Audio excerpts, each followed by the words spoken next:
How to accept money requests on Cash App. Hey everybody. If you'd like to do so, you may head over and follow up the steps. So open up the Cash App application on your screen and you should be finding this interface.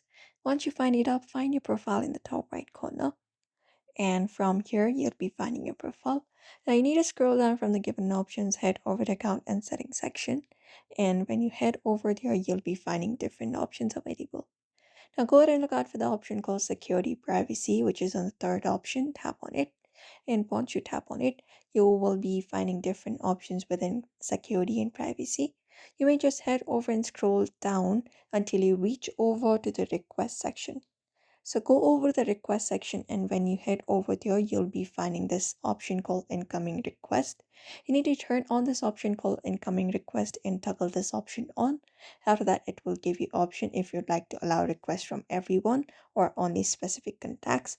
So you can select that option, and once you turn it on, you'll be getting money request on your Cash App. You may just go ahead and accept the request and you will be receiving money after that. And that's it. So if you'd also like to allow money request on Cash App, you may head over and follow up the steps. So I hope this video was helpful. Give it a thumbs up and subscribe for more tips and tutorials, and we'll be seeing you in another video.